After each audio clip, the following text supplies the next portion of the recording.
All right, now that my ears are still ringing mothership, let's go across the street and examine the week in AEW, or as we like to term it, the North and the South.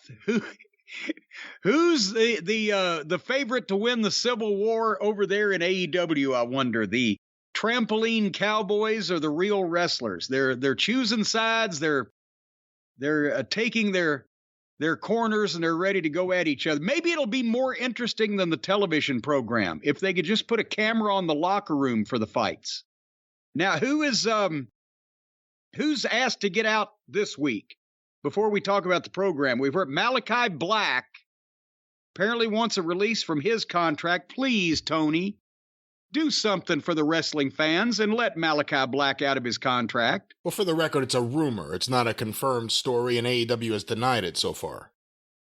Well, even if they do, it would still be a gift to the wrestling fans if we could let Malakai Black out of his contract so that we don't have to see that. Have you ever seen anybody drop the ball any worse on what was at the start, at least, an interesting idea?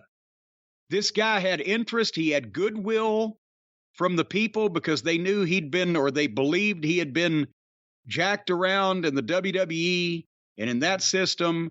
And okay, now we're going to see what he can do. And he's going to work with Cody right off the bat. He's treated like a top guy. And then all of the, and you know this had to be his. All of the, remember we talked about it, the mind games and the supernatural and the black vomit and the stupid mist and all the other shit.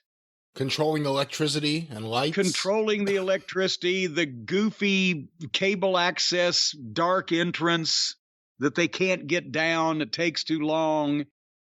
But he was constantly coming up with he couldn't just have a match. He had to have the mind games involved and all that stuff. And it just brought everything to a dead halt. And there was nobody that was able to take the concept that he had and show him how to actually fucking do it. They just let him do his shit. And it's been a mess. And now nobody gives a shit. And it's same thing in the other company with poor old Gable. Only this guy had the look to be a top guy, especially in AEW where everybody's, so diminutive.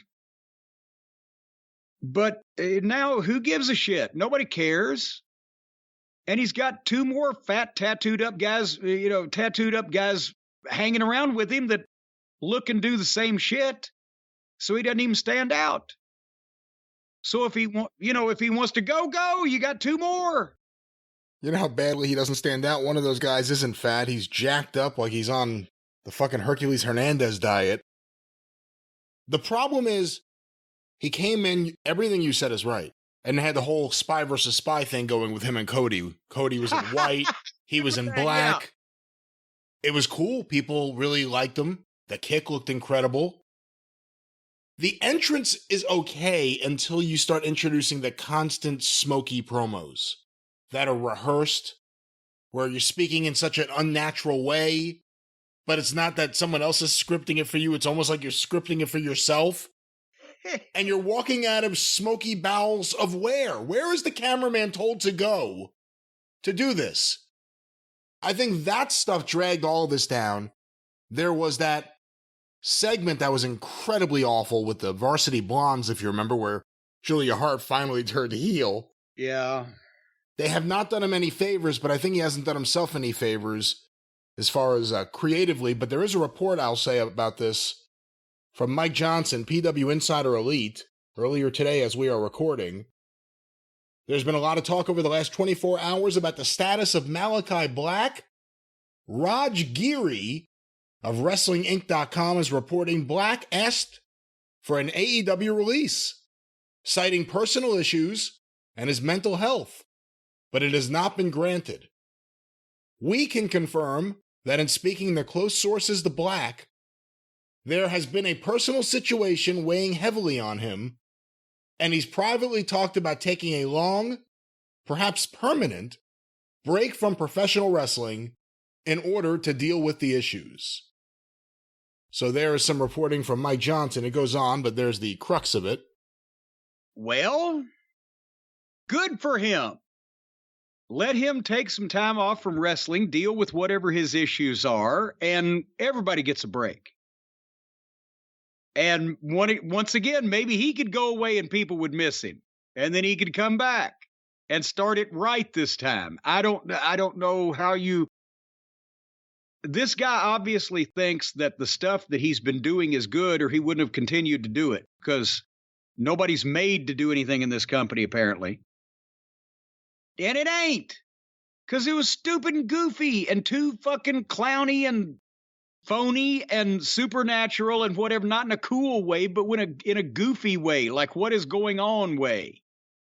So maybe he can go away and come back later on when somebody will use his size and any working ability he might have and figure out some way to translate that into something interesting that doesn't make everybody look stupid. And he could practice his aim on the mist if he's still doing the mist. Maybe he'll hit somebody one of these days. But I don't know what to say. But remember we said that they leaked that he had just signed a 5-year contract. I said, how the fuck are they going to get another 4.5 years, if they even last that long entirely, out of Malakai Black? Now he doesn't even know whether he wants to be a wrestler or not. Here's another idea. Anybody that's confused about whether they want to be a wrestler or not, give them their release and tell them when they make up their mind and they're sure they want to, then come back and we'll sign you again. But I don't want to sign people that ain't sure they want to be wrestlers. How long after that release? After that release does Aleister Black show up for Triple H's WWE? Well, maybe that's the personal problem. The guy that he didn't like is gone, and the guy that he did like is back. But maybe they might know what to do with him. Did he stink as bad over there as he does over here? He wasn't used well, but it was a different level of bad, because it wasn't his bad. He needs someone... I know Heyman was a big proponent of his, we've always heard. He needs a Heyman. Yeah. And that's it. I guess that's just it. He needs someone like that. Heyman could have easily gotten him over because he would have concentrated on the shit that the guy could do that was good, whether he knows what it is or not. Heyman would have. And had him do it. We need a Heyman. We're holding out for a Heyman in the end of the night.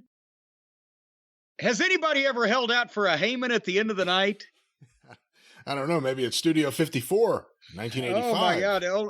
Only the guys waiting to get paid held out for a Heyman at the end of the night. That's a awful accusation.